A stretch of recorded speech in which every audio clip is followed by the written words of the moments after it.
कहीं अभी। दिल ने मेरे सुकून के लिए क्या बात कह दी, मुझे सुकून दिलाने के लिए दिल ने मेरे सुकून के लिए क्या कहीं अभी। सा ग ग ग म ग सा नी म ग सा नी सा द द नी सा ग म ग म ग सा ग म ध म ग सा ग म ध नी नी नी म ध नी नी नी ध नी री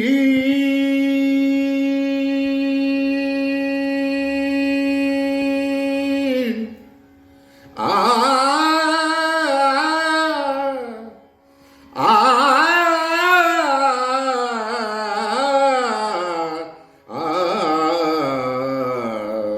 धनी सा ग म ग सा नी सा सा ग म ग सा नी सा म ग सा ग सा नी सा सा नी द नी नी द नी द म ग म ग म ग ग म द नी सा।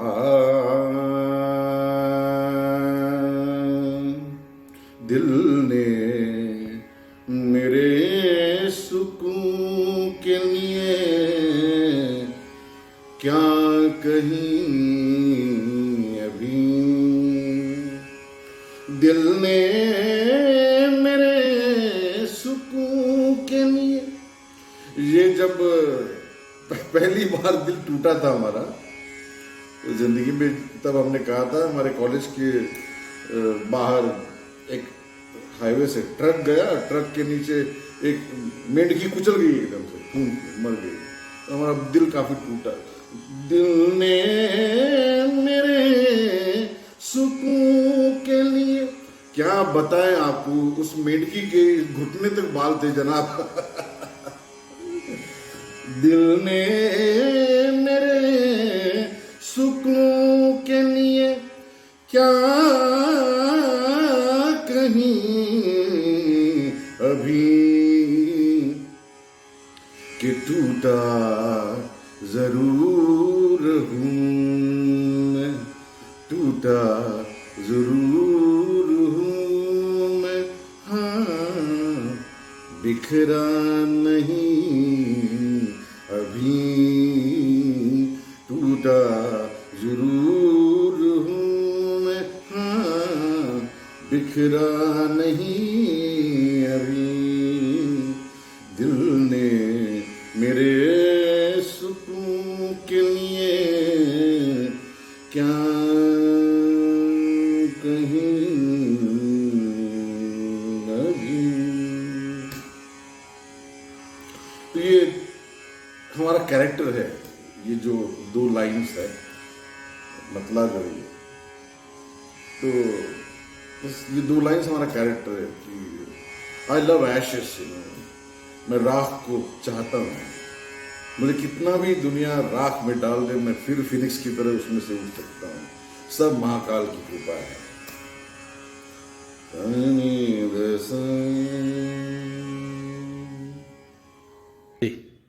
दोस्तों, आप सभी को पंकज सिन्हा के तरफ से नमस्कार।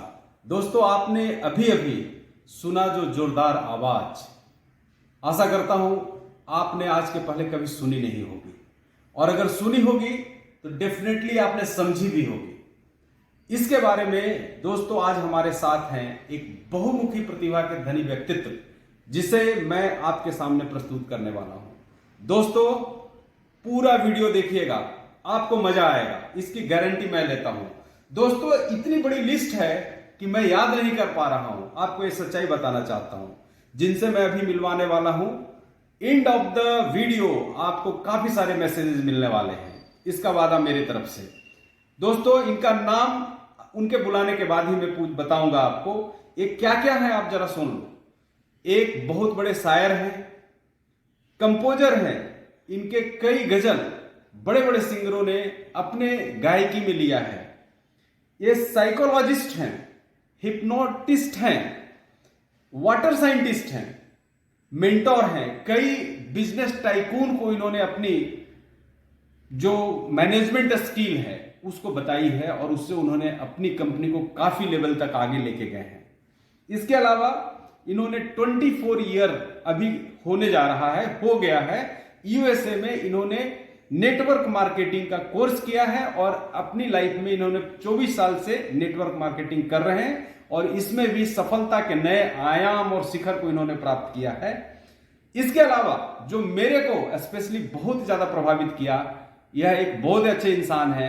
इसके अलावा ये 7 से 10 डिफरेंट इंडियन लैंग्वेजेस को जानते हैं। मैं रीजनल लैंग्वेजेस की बात नहीं कर रहा हूं, जैसे महाराष्ट्र में ही मराठी के 10 अलग अलग क्षेत्र हो, 10 होता है वो तो छोड़ दीजिए, क्लियर कट 7 से ज्यादा अलग अलग लैंग्वेजेस को जानते हैं। सो दोस्तों, आपके सामने मैं बुलाना चाहता हूं विनय कुमार जी को। विनय कुमार जी प्लीज।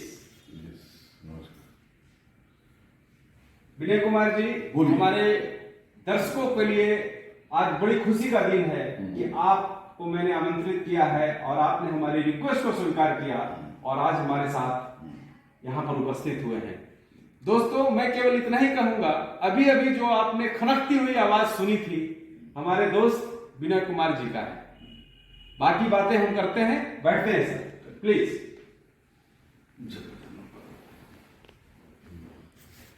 सो विनय कुमार जी, हाँ जी, आप जरा बताएं, अभी अभी जो आपने गायकी करी ये क्या था और एग्जैक्टली इसका कौन से घराने से संबंध है? और क्योंकि गायकी को मैं बहुत ज्यादा नहीं समझता हूँ, बट मेरे कानों को जो प्रिय लगता है मैं समझता हूँ वही सबसे बेहतरीन गायकी है। जी, ये कसूर पटियालवी अंदाज में कसूर पटियाला घराने का, जिस घराने से हम ताल्लुक रखते हैं मौसीकी के, संगीत के जी।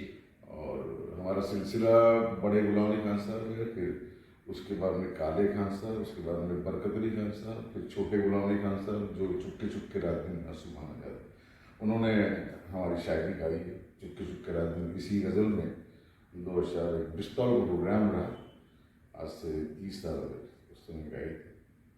तो वहाँ से फिर हमने सिर्फ उनको सुन सुन के गाना किया है। जी अच्छा, आपने काफी सारे चीजों को, शायरी को और कविताएं को, गाने को कंपोज भी किया है। हाँ, आपकी सेल्फ क्रिएशन है। हाँ, ये कंपोजिशन हमारी था जो अभी अभी आपने सुनाया था, ये आपका खुद का कंपोजिशन।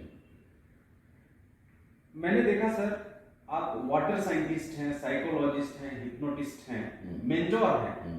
तो इसमें हिप्नोटिस्ट जो है उसमें डेफिनेटली आपने काफी सारे काम किए होंगे। साइकोलॉजिस्ट हैं, तो इसमें हमारे दर्शकों को थोड़ा बताएं कि किस तरह का क्षेत्र है और इसमें क्या क्या करनी चाहिए आगे आने वाले दिनों में। हिप्नोसिस एक गहन साइंस है।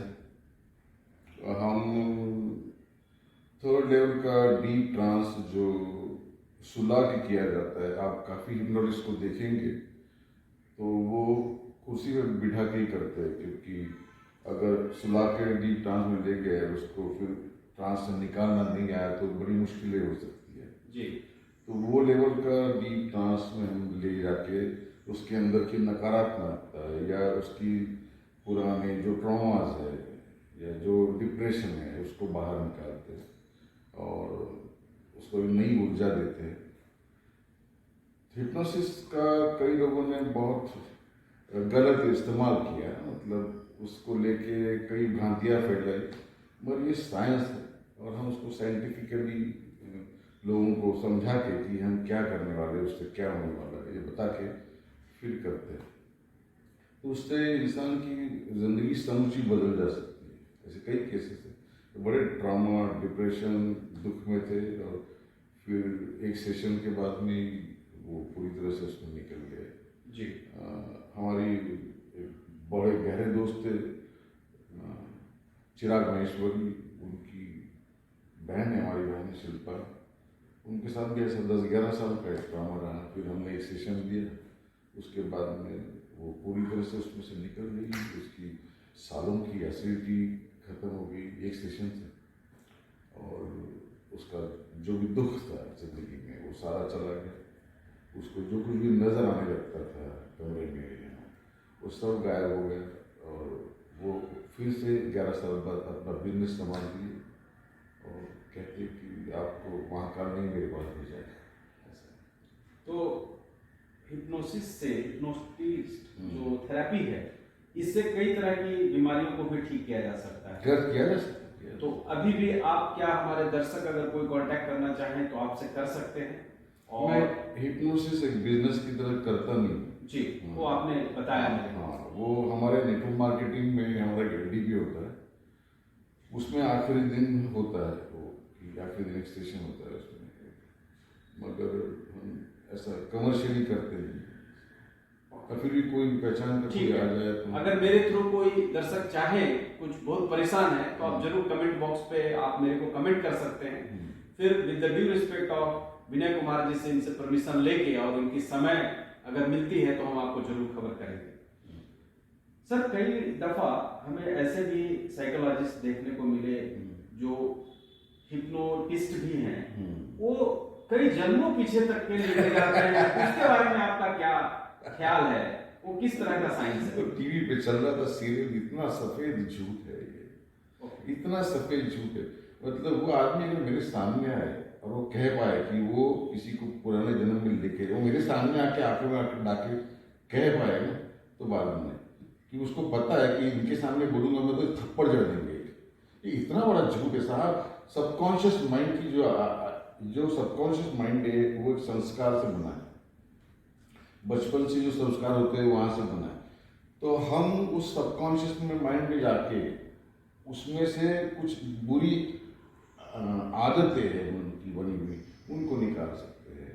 सबकॉन्शियस माइंड में जाके हम उसके साथ वो बड़े बुरे अत्याचार है, उसका दुख है, पीड़ा है, उसको निकाल सकते हैं, उसका एनहांसमेंट कर सकते हैं, उसको शारीरिक तौर पे भी। जैसे मैं आपको बताता हूँ, शायद ये बात कही हमने पहले कही नहीं है और किसी ने कही है। कई बार आपने सुना होगा कि लोग कहते हैं कि मौत से पहले इंसान को पता चल जाता है, मौत से पहले। वो कहते हैं हमारे दादाजी जो है ना, उन्होंने कहा था कि कल का दिन मैं सूरज में नहीं देखूंगा, वैसे ही हुआ और रात को चल बसे। तो ये क्यों होता है? हम लोग सोचते हैं कि उनको मालूम पड़ जाता है। नहीं सर, इंसान के अंदर जो जिजीविषा है, संतुष्ट है, जिजीविषा जीने की इच्छा, वो जब खत्म हो जाती है तो क्या होता है, मन दुर्बल हो जाता है उसका टोटली, कि अब बस अब नहीं सहा जाएगा, अब मैं चला जाऊंगा। तो जैसे ये स्ट्रॉन्ग वैसे बार बार उसको जाता है कि बस अब मैं जा रहा हूँ, सुबह का सूरज में नहीं दिख, स्ट्रॉन्ग में से रिपीटली उसको जाता है तो शरीर शट डाउन करता है सारी सिस्टम और वो मर जाता है। तो ये मनोबल का इतना जबरदस्त उदाहरण है कि आपके मन में, इसलिए कहते हैं ना कि वो मन चिंती वो वैरी में चिंती, और मन की जीत जीत है, मन के हार। तो ये इस तरह से है, इतनी ताकत है मन में, मन शक्ति में इतनी ताकत है कि वो अगर सोच दे कि अभी मैं नहीं जीऊंगा तो इंसान खुद को मार सकता है। इस तरह से है। तो इसका बहुत गलत इस्तेमाल कर दिया गया। आपका एक छोटा एग्जाम्पल लेता हूँ जी। हिप्नोसिस में हम पीछे कब तक लेके जा सकते हैं? जब तक कि आपकी यादें, आपको तीसरी चौथी कक्षा में या दूसरी कक्षा में भी या पहली कक्षा तक भी आपको याद है सब कुछ, कि कहीं जोर से गिर गए थे आप, तो वो याद है ऐसा, तो उस तक हम लेके जा सकते हैं, उसके पीछे नहीं लेके जा सकते। फॉर एग्जाम्पल आपको हम कहते हैं कि आपके मन में होता है ऐसा कि मैं यार, मुझे कुत्ते बहुत पसंद है जी, मैं कहीं जाता हूँ तो सड़क के कुत्ते भी मैं ले लेता हूँ, तो मुझे ऐसा लगता है कि मुझे कुत्ते बहुत पसंद है, तो शायद मैं प्राण प्रताप का कुत्ता रहूंगा, ऐसे लगता है।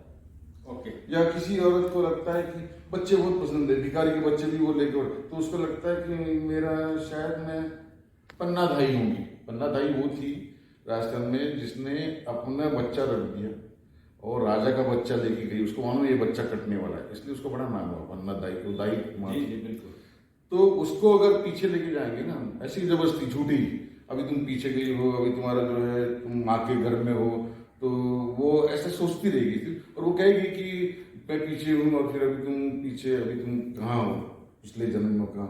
वो कहेगी कि मुझे, वो खुद सोच रही, वो बोल रही है। उसके बाद उसके जिंदगी में पीछे पीछे महर्षि लेके जा सकते हैं पिछले जन्म में, संभव से नहीं जी। तो वो सोच रही है कि मैं भी महाराणा प्रताप के दरबार में हूँ और वो जो है बहुत अच्छा लग रहा है, यहाँ रानी भी सज रही है। तो हिप्नोटिस्ट को पूछेगा कि तुम्हारा पति है क्या, तो वो कहेगी नहीं पति तो नहीं है। पति नहीं तो बच्चा कैसे हुआ? वो उसको जो लग रहा है वो बोल रही है, वो पीछे जाना नहीं, सब सफेद झूठ है, सफेद झूठ है। सर इसके बाद मैं दूसरे टॉपिक पे आना चाहता हूँ। आपने बहुत ही बेहतरीन तरीके से पिछले जन्म के प्रश्न को बताया। 24 ईयर आपने नेटवर्क मार्केटिंग में अपना समय दिया है सर, और वो भी यूएसए में भी कई चीजें सीखी है। इंडिया में आने के बाद डेफिनेटली आपके शागिर्द को बहुत आपने हेल्प भी किया होगा।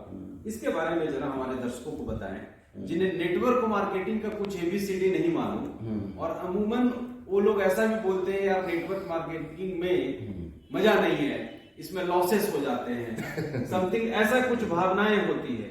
आपका क्या ओपिनियन है सर? नेटवर्क मार्केटिंग पहले है क्या समझना पड़ेगा, क्योंकि क्रिप्टो भी चलता है, बिटकॉइन भी चलता है, फाइनेंस भी चलता है। उसमें आपको आके कहते लोग आप यहाँ 5 लाख डालो, आपको हर महीने 50 मिलेंगे, 1 लाख मिलेंगे, और फिर जो है कंपनियां पहले पैसे देती है, डुबा देती है। ये नेटवर्क मार्केटिंग नहीं है, उसका मॉडल एक गलत काम के लिए इस्तेमाल किया गया। मगर जो प्रोडक्ट बेस एवेलेबल होता है, जो मतलब हल्दी, मिर्ची, गरम मसाले, धनिया, हेल्थ केयर प्रोडक्ट, शैम्पू, ये घर में लगने वाले प्रोडक्ट है। ऐसा जो हेल्थ केयर प्रोडक्ट या घर के एफएमसीजी प्रोडक्ट्स का अवेलेबल, जिसमें कहा जा सकता है ये नो लायबिलिटी बिजनेस है, क्योंकि आप जुड़ जाते हैं, आप 7-8-10 साल भरते, आपको 15-20 साल के प्रोडक्ट मिल जाते और फिर आपका कुछ भी नहीं हुआ तब भी आप लूट नहीं जाते। तो हमने जो सीखा हम छुपाना नहीं चाहेंगे। आई एम प्रोडक्ट ऑफ एम्वे, और हमने जो कैलिफोर्निया में सीखा 1997 में कि बिजनेस कैसे किया जाता है। फिर यहाँ आने के बाद में भी हिंदुस्तान में हमने 2 साल बहुत बड़े बड़े लोगों को, डायमंड्स को, क्राउन एम्बेसडर्स को सुना और हमने सीखा इसकी व्यवस्था है। आज इंडस्ट्री में इतनी गंद मची है, आज 27-28 साल हो गए यहाँ एमएलएम शुरू हो गए, लोगों के ये बिजनेस किया कैसे जाता है ये पता ही नहीं आता, पता ही नहीं। इसकी एक साइंटिफिक वर्ल्ड वाइड प्रूवन व्यवस्था है जी। हमारी कंपनी जो है freedom fighters global network private limited, इसमें हम फ्रीडम फाइटर के योद्धाओं को उस लेवल के वर्ल्ड क्लास नेटवर्क मार्केटर्स बनाते हैं, और इसीलिए हम बहुत तेजी से, और हमारे लोग भी बहुत तेजी से आगे बढ़ रहे हैं।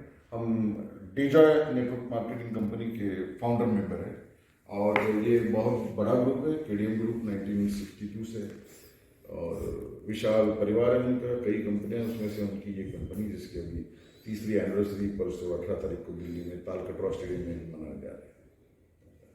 बहुत खूब, बहुत खूब। सो ऐसा कहा जाता है सर कि अगर किसी को मार्केटिंग सीखना हो लाइफ में, या मार्केटिंग मैनेजमेंट करना हो, तो एक बार कभी ना कभी नेटवर्क मार्केटिंग में जरूर ट्राई करना चाहिए कि यहाँ जो सीखते हैं मार्केटिंग का हुनर, वो शायद ही कोई एमबीए स्कूल और आईआईएम में भी ना पढ़ाया जाए। इसके बारे में आपका क्या ख्याल है? नहीं, क्या है कि ये अगर सीखेंगे, हमारे पास जो एक व्यवस्था है, basically network marketing is all about what handling people. इस बिजनेस में आपको किस चीज का पैसा मिलता है, तो हैंडलिंग, और वक्त पे परिस्थितियां बदलती है तब आपको हैंडल करना आता है, तो आप बहुत बड़ा पैसा बना सकते हैं। और ये हैंडलिंग, ह्यूमन हैंडलिंग, हम जो सिखाते हैं अपने 24 साल के अनुभव से, तो कई बड़ी बड़ी कंपनियों के लोग जो हमारे पास आते हैं, फ्रीडम फाइटर में जुड़ते हैं डिजॉय में, तो वो कहते हैं कि हमने 10 साल किया, 15 साल किया, इतनी बड़ी कंपनी में किया, यहाँ वहाँ की मगर वहाँ ये एजुकेशन है ही नहीं, ये किस्म का एजुकेशन वहाँ है ही नहीं। तो ये अगर वाकई में कुछ लोग जानना चाहते तो हम फ्रीडम फाइटर्स के साथ जुड़ सकते हैं। आपको ये वादा है हमारा कि आपको ये एहसास मुश्किल से पहले 1-2 महीने में हो जाएगा कि यहाँ जिस तरीके से नेटवर्क मार्केटिंग सिखाया जा रहा है वैसा पूरे भारत में कहीं नहीं सिखाया जाता, और इसलिए हम बहुत तेजी से आगे बढ़ रहे हैं। महाकाल की कृपा है कि हम लॉकडाउन में जुड़ के 6 महीने में एमराल्ड वाइस प्रेसिडेंट गए, 4,40,000 का से मुश्किल से 2,500 के ग्रुप में। हम मार्च 2020 जुड़े, लॉकडाउन में मार्च 2021 आया, और अप्रैल 2021 में हम डायमंड प्रेसिडेंट गए, 7.5 लाख का चेक हमारा, वो मुश्किल से 6,103 लोगों की टीम में। प्रोडक्ट बेस्ड नेटवर्क मार्केटिंग में आपका 7-7.5 लाख का चेक होता है तो आपकी टीम ना होती 50,000, 1 लाख ऐसी टीम होती। 6,103 लोगों की टीम में, वो भी लॉकडाउन में या विदाउट लॉकडाउन में, प्रोडक्ट बेस्ड इवेंट में पिछले 60 सालों से, जब से एमवे शुरू हुई है तब से अभी तक कोई 7-7.5 लाख की इनकम पे ऐसे एक साल में नहीं पहुंचा है। सब महाकाल की कृपा है, और यही वो व्यवस्था है जिसकी वजह से इतने कम ग्रुप में इतने बड़े बड़े चेक हमारे साथ, हमारे नीचे भी कई लोगों के। जी विनय कुमार जी, आप डिफरेंट टाइप के लैंग्वेजेस बोलते हैं, जानते हैं, पढ़ सकते हैं, लिख सकते हैं। मेरे को जानकारी प्राप्त हुई करीब 7 से 10 तरह के डिफरेंट भारतीय लैंग्वेजेस और बाहर के लैंग्वेजेस को आप जानते हैं, इसके बारे में आप बताएं थोड़ा। हम चाइना में जाते तो चाइनीज काम चला वो कर लेते, बोल लेते। बाकी इंग्लिश है, मराठी है, हिंदी है, अरबी है थोड़ी बहुत, और हम काफ़ी धर्मों का भी अध्ययन करते हैं। उसके साथ साथ शेखावटी हम एकदम मतलब मातृभाषा की तरह बोलते हैं, मारवाड़ी, पंजाबी, तो इस तरह से है। हमको भाषाओं का शौक है। हमारा कहना है किसी बच्चे को 2 और 2 4 सिखा दो और उसको 7-8 भाषा सिखा के रेगिस्तान में फेंक दो, वहां पे अपना साम्राज्य खड़ा कर देगा। जी, भाषा से इतना कनेक्ट हो सकता है कहीं भी। जी सर, मेरे को खबर लगी कि आप आरएसएस के बहुत अच्छे मेंबर हैं, सदस्य हैं, और उसके बहुत आगे की लेवल तक आप जा चुके हैं। तो हमारे दर्शकों को बताएं कि आरएसएस से कैसे जुड़ा जा सकता है और इसके जुड़ने के विधान क्या है, और थोड़ी सी आरएसएस और हिंदुत्व और सनातन धर्म के बारे में भी आपसे सुनना चाहूंगा।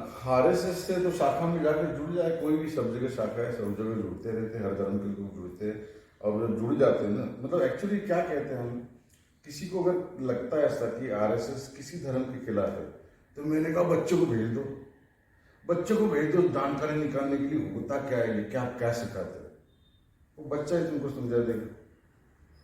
कोई भी धर्म का आदमी हो, उसने क्या करना चाहिए, अंदर की जानकारी निकालने के, अपने बेटे से ज्यादा कोई सच बोलेगा, उसको भेज दो, बोला 6 महीने शाखा में जा और सब इंफॉर्मेशन निकाल के आओ, क्या करते हैं क्या नहीं, सब ओपनली वहां हर धर्म के लोग आते हैं। जब आते तो समझ जाते कि वो राष्ट्र सर्वप्रथम ये निर्णय लेके चलते, ये गोल लेके चलते, ध्येय लेके, राष्ट्र सर्वप्रथम। हम आरएसएस की जो धर्म जागरण और समन्वय ये समिति है, राष्ट्रीय समिति है, उसमें देश में से 30 लोगों को चुना गया है। महाकाल की कृपा है, हम उसमें से एक है। जी, धर्म संस्कृति जागरण मंच, आरएसएस, धर्म जागरण और समन्वय। ओके, इसमें एग्जैक्टली क्या कार्य होते हैं सर? हम धर्म जागरण करते हैं कि धर्म की महिमा क्या है, ये सब बताते हैं, और ऊपर से समन्वय करते हैं, अलग अलग धर्मों में भी समन्वय कि तुम्हारे अंदर क्या अच्छा है वो सब लेके करते हैं। हालांकि बाकी मजहब है सब, और धर्म जो है धर्म जो है जो उसको धारण किया जा सकता है ऐसे, वो सनातन हिंदू धर्म है। अगर आप जरा सोचिए कि ये महान ऋषिमुनि कैसे रहे होंगे, कितने बड़े साइंटिस्ट थे कि पूरी दुनिया अभी 2000 साल पहले, 1400-1500 साल पहले तक भी इस पृथ्वी को मानती आई कि वो चपटी है, फ्लैट है। मतलब सोक्रेटिस, क्या पता नहीं, तो नाम मुझे याद नहीं आ रहा, उसने कहा कि पृथ्वी शायद ओवल स्वरूप की, तो उसको मतलब राजा ने गैलीलियो शायद उनको सूली टंगाने के लिए गए थे वो। जी। और हमारे यहाँ 10,000 साल पहले ऋषि मुनि उसको संस्कृत में भूगोल बोल चुके। कैसे मालूम था उनको भूगोल? हजारों साल पहले। जी। आज आप देखिए, आप झूरी तरह का छोटे से मंदिर के बाजू में बैठने वाला पंडित जो है जी। पंचांग निकाल के आपको दिखा सकता है आज का नैरोबी का सूर्योदय सूर्यास्त, युगांडा का, जूबिकलय का, यूएसए का, सभी जगह का सूर्यास्त सूर्योदय अभी का, जी। अगले साल का, पिछले साल का, अगले 500 साल का, पिछले 500 साल का, एक सेकंड भी आगे पीछे नहीं ऐसा वक्त बता सकता है। ये कितना महान साइंस था। जी बिल्कुल जी। इसके अलावा आप अलग अलग धर्म के भी काफी पढ़ाई किए हैं, क्रिश्चियनिटी, इस्लाम, हिंदुइज्म तो है ही है।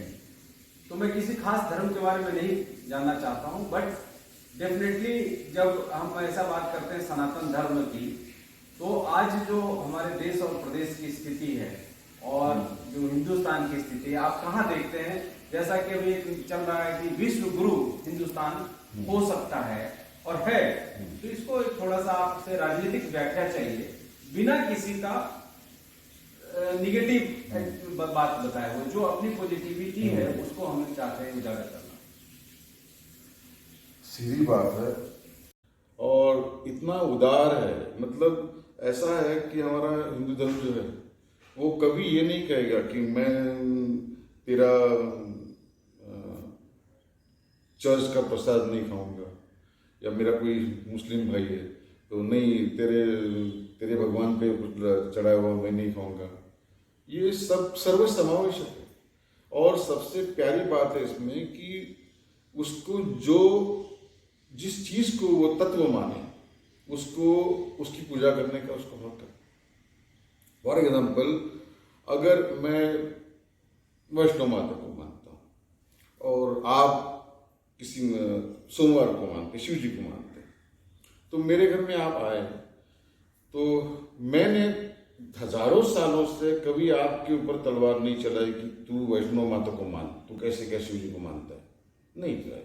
उल्टा आप आए तो आपने कहा कि नहीं कुछ नहीं, मेरा सोमवार है, तो मैं बीवी को कहता हूँ 10,000 सालों से मैं बीवी को अरे उनका सोमवार है, उनके लिए कुछ खिचड़ी खिचड़ी बना लो।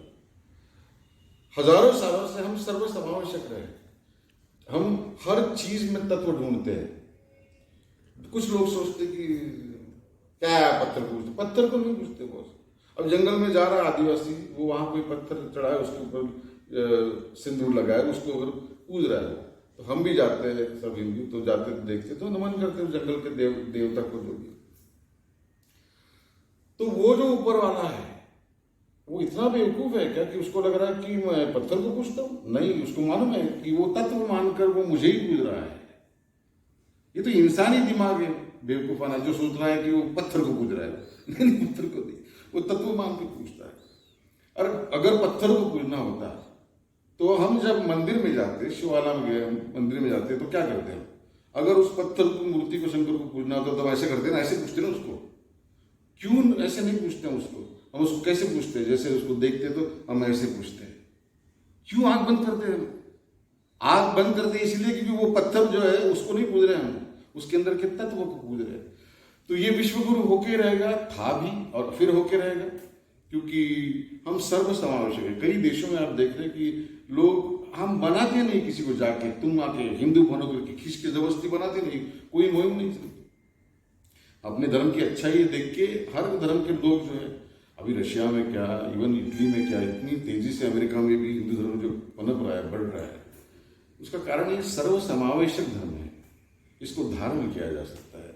ये ऐसा धर्म है जिसने चारवाक को, जिसने कहा कि कुछ आगे पीछे कुछ नहीं, ये पैसा कमाओ और जाइए इतना तेल पिए, दूध पिए, खाइए, मजा करिए, एंजॉय करिए, ऐसा नास्तिकवाद जिसने लाया, उसको भी महर्षि बोला, उसको भी तो महर्षि बोला, जबकि वो नास्तिकवाद सिखा रहा है कि कोई परमेश्वर नहीं, कोई कुछ आगे नहीं, घी खाइए, मजे करिए, एंजॉय करिए, उसको भी उसने महर्षि बोला है। तो ये सर्व समावेशक धर्म है। ये जो जात पात की प्रथा जो कहते हैं, तो ये फाइनली हर कम्युनिटी में कुछ डोमिनेंट लोग होते हैं, उन्होंने किया। मगर बेसिकली हिंदू धर्म में वैसा नहीं। वो तो वालाकुड़ी था जो वाल्मीकि बना, मछुआरा था। वो मछुआरे को महर्षि करके ब्राह्मण पूछते महर्षि वाल्मीकि। अगर ऐसा होता तो, और जो कहते कि नहीं दलितों को अलग माना गया, अलग माना गया, अलग माना गया होता, अगर हिंदू धर्म में, सनातन धर्म में दलितों को अलग माना गया होता, उनके शमशान अलग नहीं होते क्या? ब्राह्मण ने अगर ये माना था कि नहीं दलित गंदे होते, ऐसा माना हो, तो उनके शमशान अलग नहीं करते। मैं मेरे दलित भाइयों के साथ में एक थाली में खाना खाता हूं, एक थाली में खाना खा सकता हूं, मुझे कोई जात धर्म का ये नहीं। तो ये ऐसा हिंदू धर्म ही है जो तुमको ये सिखाएगा कि वो किसी भी जात का हो, मारो मांगो, कोई भी हो, वो मेरा सगा भाई है। ऐसे मैं उसके साथ खाना खा सकता हूँ। किसी झोपड़ी में भी रहता हूँ तो झोपड़ी में नीचे बैठ के खाना खा सकता हूँ। ये हमारा सनातन हिंदू धर्म सिखाता है। हर कम्युनिटी में कुछ बुरे लोग डोमिनेंस के लिए आ जाते हैं, उन्होंने कुछ बातें बना दी, इसका मतलब होलिस्टिक अप्रोच लेके पूरे धर्म को बुरा मानने के लिए फिर आपको सबूत मिलेंगे नहीं, क्योंकि हम जैसे लोग खड़े होंगे और आईना दिखा देंगे आपको। दोस्तों, आशा करता हूं कि आपको आज का हमारा जो ये बातचीत का सेशन था मिस्टर विनय कुमार जी के साथ आपको पसंद आया होगा, और बहुत सारी बातों पे हमने प्रकाश डालने की कोशिश की। आपका भी कुछ प्रश्न हो तो आप कमेंट बॉक्स में जरूर डालना, मैं उसको विनय जी के मार्फत आंसर करने की कोशिश करूंगा। और इस वीडियो को अपने अधिक से अधिक दोस्तों, रिश्तेदारों और जानने वालों को जरूर भेजिए। धन्यवाद दोस्तों, फिर से मिलते हैं एक नई पहचान के साथ। धन्यवाद। धन्यवाद।